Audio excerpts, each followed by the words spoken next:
Hello YouTube. I've come across several videos from different types of channels. No matter what the topic of their channel is, they've come out with a vitamin D deficiency story, and I've watched several of these, and this inspired me to come on here and tell my own story of vitamin D deficiency and iron deficiency. So my story starts around 2019. I was pregnant with my first and only child, and I went to the doctor for a routine checkup.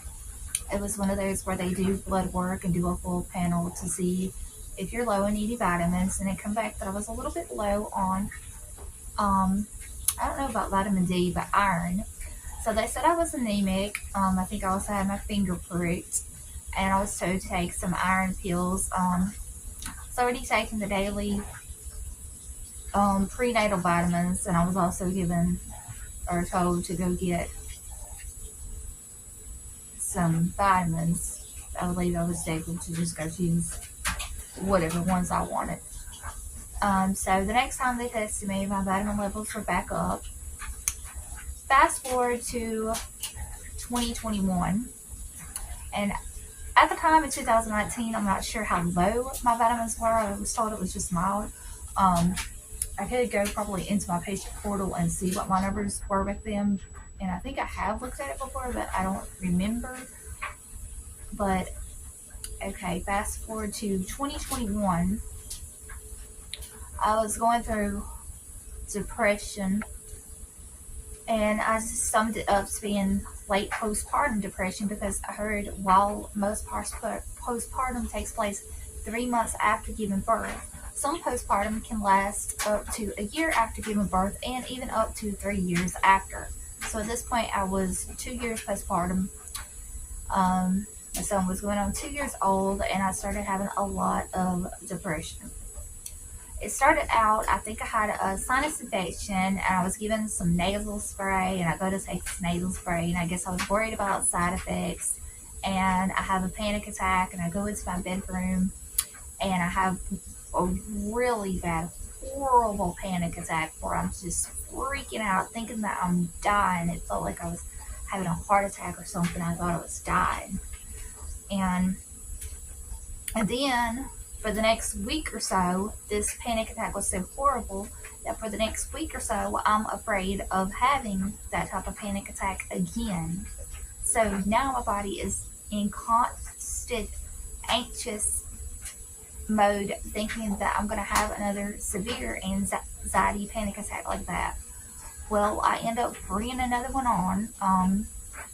This time it was a tornado coming. I believe it may have been in March, April. And it was a tornado actually hit my town. Well, before the tornado happens, I'm laying in bed having another panic attack. I feel like I'm dying. I tell my husband to throw some water on me, because water seems to, you know how in the morning to wake yourself up, you splash water on your face to kind of wake yourself up. Well, to me, splashing water on me can calm you, which I've read in studies that people say that splashing yourself with water actually resets your nerves or something. So I told him to throw some water on me because it felt like my muscles were stiffening up. So he throws some water on me, and it like resets my body to where my muscles like start to relax, and I kind of start to breathe normally and calm back down. But again, now I'm in the routine of being afraid that another bad panic attack like this is going to happen. So this occurrence, I go to the hospital. They give me some Valium or something to basically put me to sleep, because it was a tornado coming, and I guess they didn't want to send me back out, so they give me something to make me go to sleep.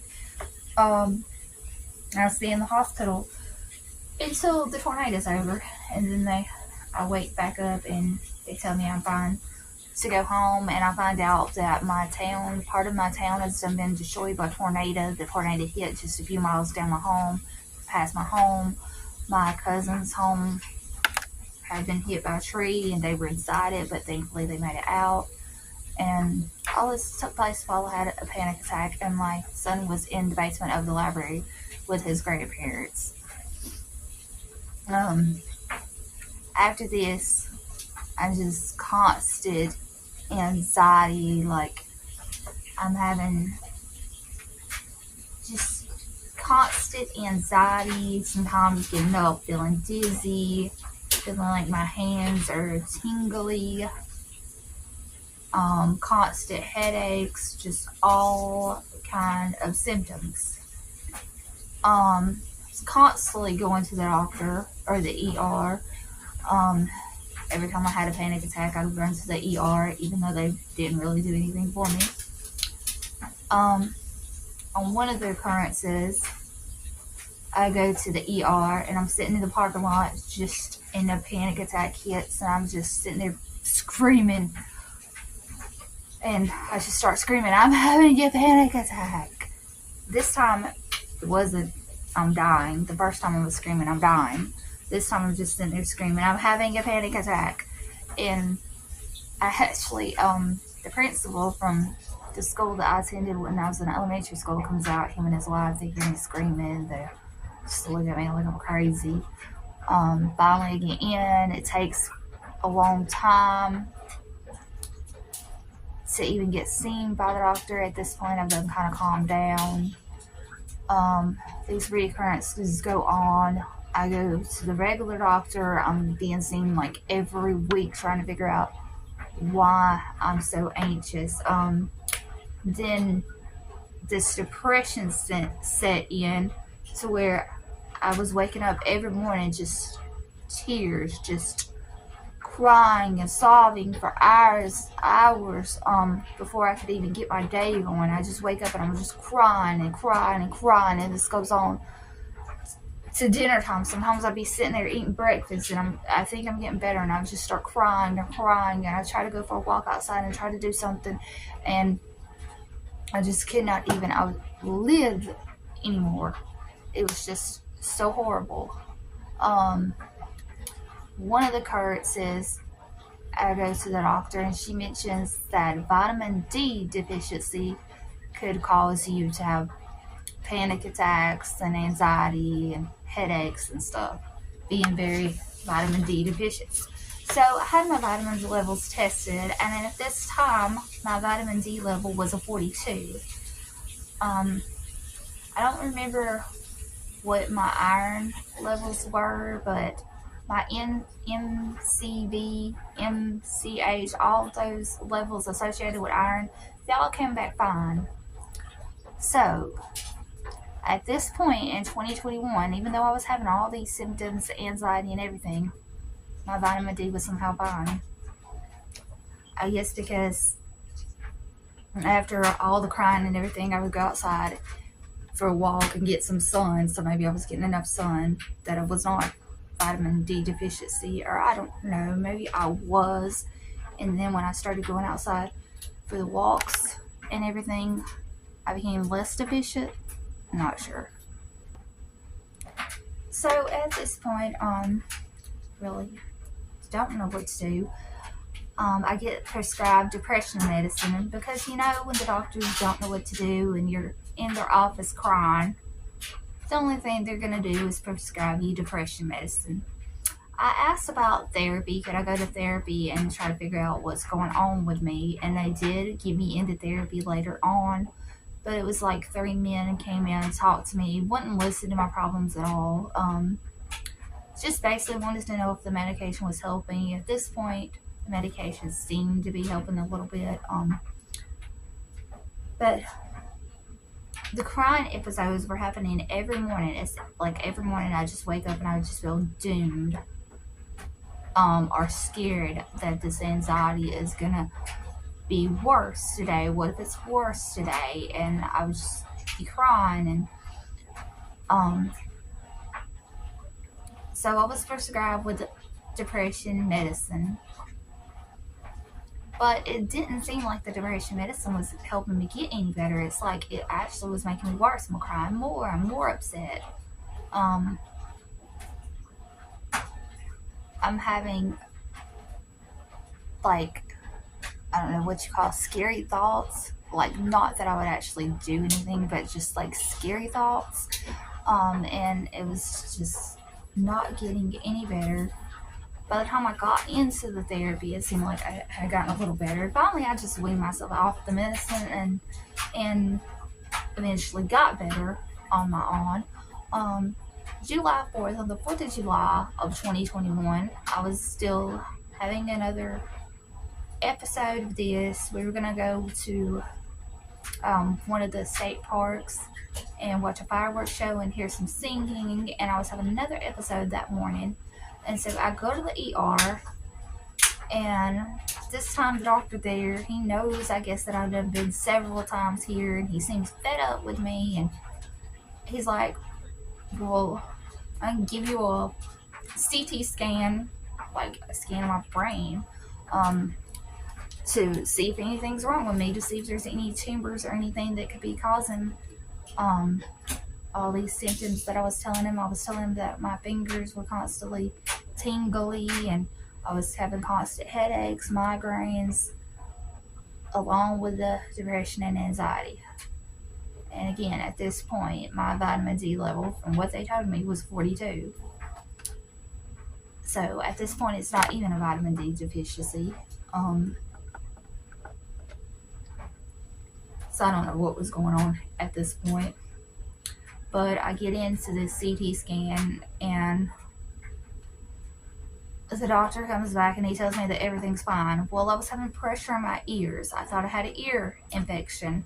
I thought I needed some antibiotics to get better. I think over the process of this, there was a few times where I actually did have an ear infection and I got antibiotics. I thought I was having an ear infection again. But he tells me that my ears are fine. There is no infection. Basically, that is all in my head. At this point, I guess,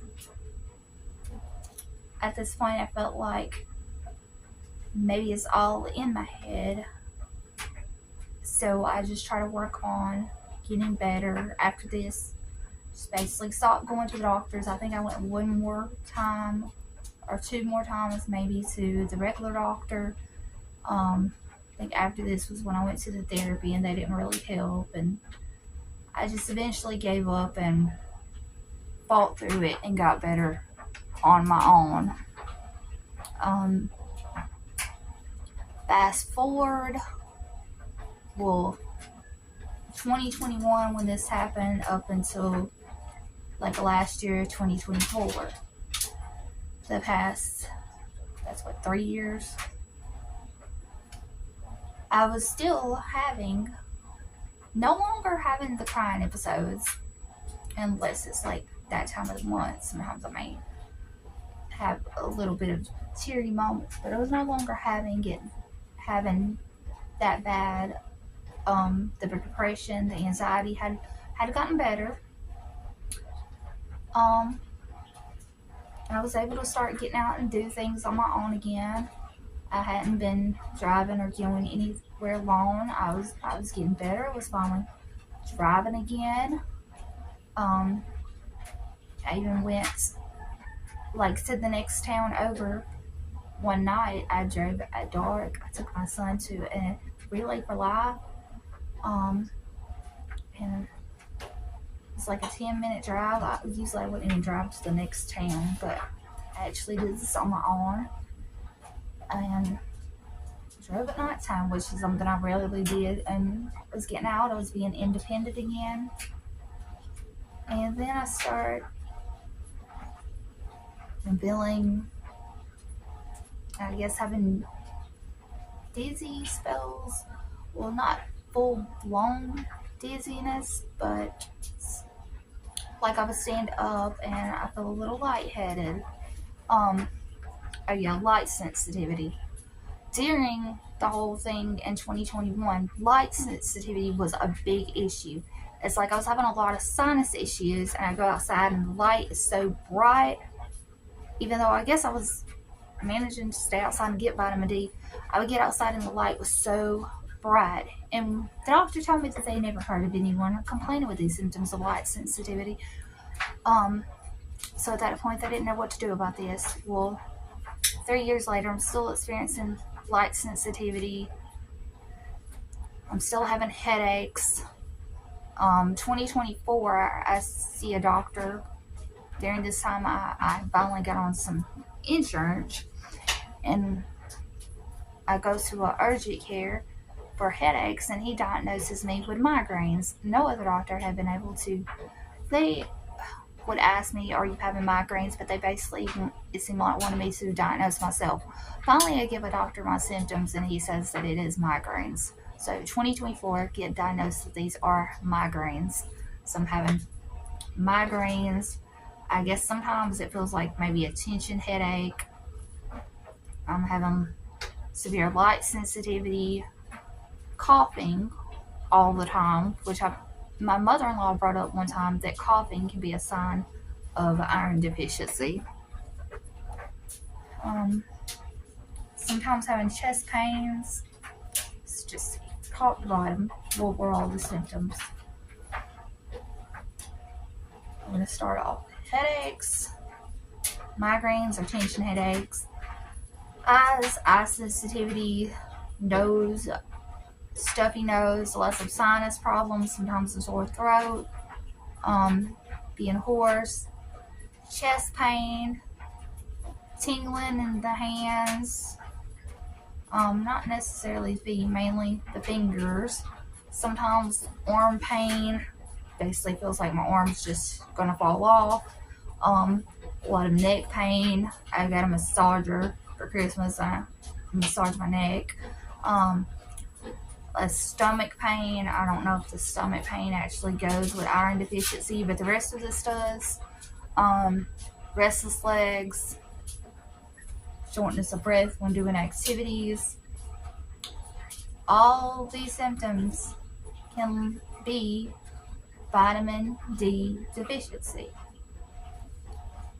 So, end of 2020, or no, when I was at the doctor that diagnosed me with migraines, I had iron work done, and it showed my level of iron to be at, I believe it's 16 or 19 at the time. I had this paperwork printed out, but I lost it somewhere and I can't find it anywhere. So I don't remember exactly what some of my numbers were, but my MCV, or MCH, all those in my hemoglobin, all this stuff that pertains to iron deficiency was all low when I got this report. This was, I believe, around April of 2024. Well, this was the urgent care, so I guess I could have went back to the urgent care and seen a doctor there to read me the results. But I figured I would just get back in with my regular doctor and just have them retest me. Well, months go by, I procrastinated. Finally, near the end of the year, I had made appointments. I keep canceling appointments. Finally, by the end of the year, I just finally go to the appointment. And they did blood work. I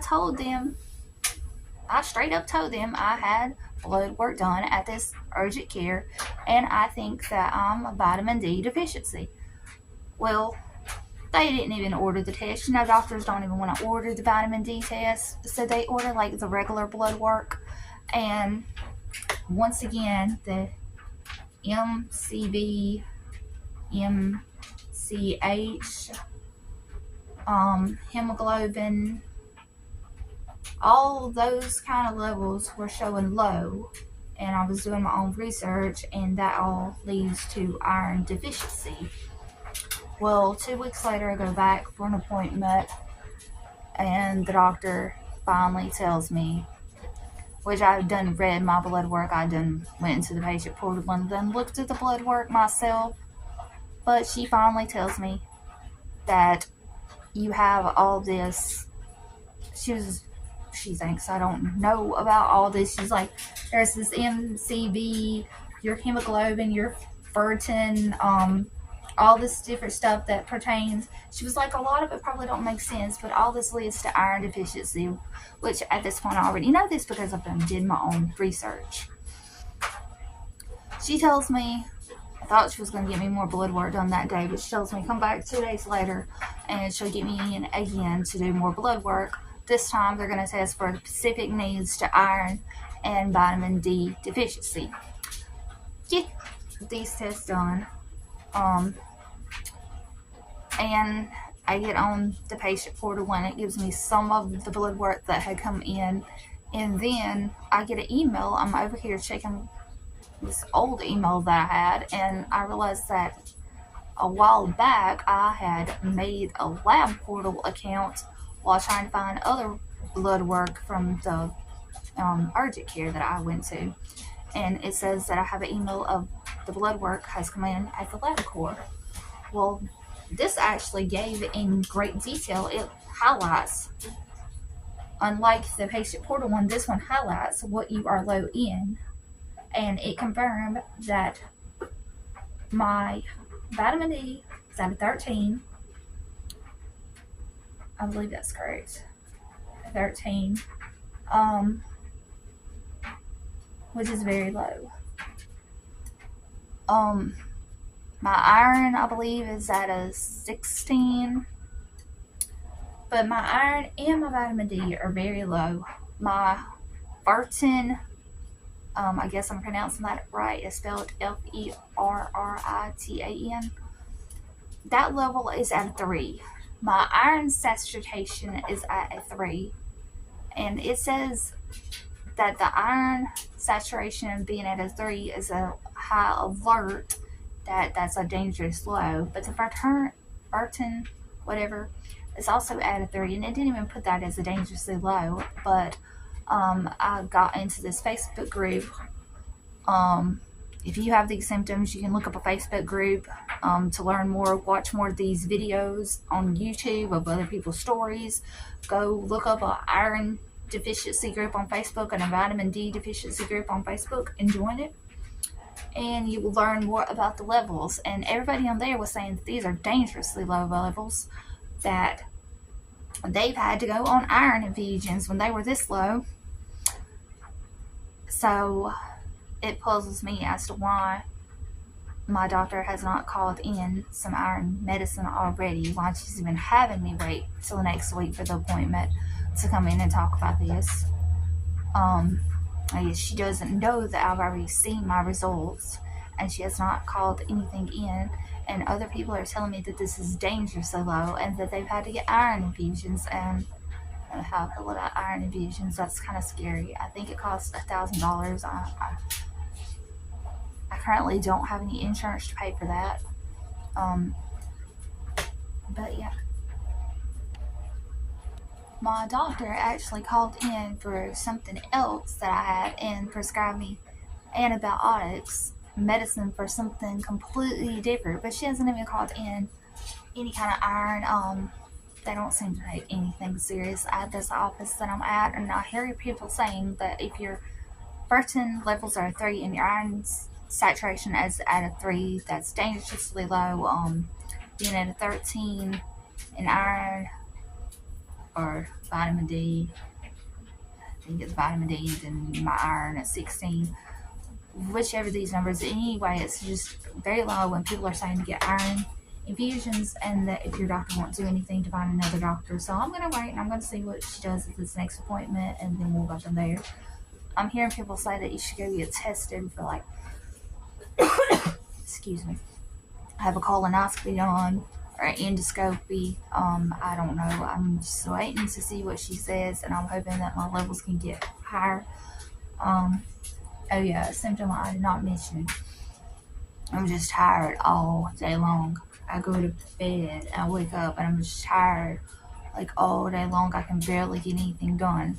I have a channel called the Diaper Girl channel, but I guess I just can't even come up with any content. I have brain fog, which the brain fog has been here since these other symptoms back in 2021 when my vitamin levels were supposed to be decent. But I have lots of brain fog. I'm just so tired all day long. No matter how much I sleep at night, no matter if I take a nap, I'm just tired all day long. I barely have energy to do anything. Um, Kind of afraid of even driving it at this point because I'm just so tired. Like, what if I fall asleep or get dizzy behind the wheel? Um, really have little motivation to do anything. I have a tie beanie baby job that's once every 2 weeks, and I just feel low motivation to go do that, but I want to keep doing this job because it's something that I'm earning money. I'm doing something like the YouTube channel. Um, and I want to be able to do things, but let's go back over the symptoms. Let's talk about maybe add on some symptoms I forgot. So aside from headaches, also brain fog, feeling like you're constantly in a fog. Sometimes it's like a derealization, feeling like you're awake but you're still asleep. You're just like moving through the day, kind of like in a zombie mode. Like sometimes you feel as if you're not real. You're just like in a dream mode. Sometimes you even wonder if things real. Like, what if you're in a coma or something, and this isn't really happening? You just have these weird thoughts, and it's just this cloud like over your head, and you go into the grocery store, and the bright lights are hurting your eyes, and you get in there and you feel like you're having visually induced dizziness, and you're trying to get around, and everything's just overwhelming, and you have pressure in your ears, and sometimes you have ringing in your ears, and I think it can cause sinus infections to be more severe, and sometimes chest pain or heart palpitations. I don't really have the heart palpitations, but the chest pain and the arm pain and the neck pain and the tingling in the fingers and the being tired all day. And I think it can also relate to stomach issues, maybe other things I'm forgetting. Go check out some other videos, other people's stories. They may have some of the things that I forgot to go over, but I think I've about mentioned every symptom that I've had. Right now, the bright light is starting to kind of hurt my head. My ring light. But I'm gonna hop off here. But go get your vitamin D levels checked out if you're having any of these symptoms that I mentioned.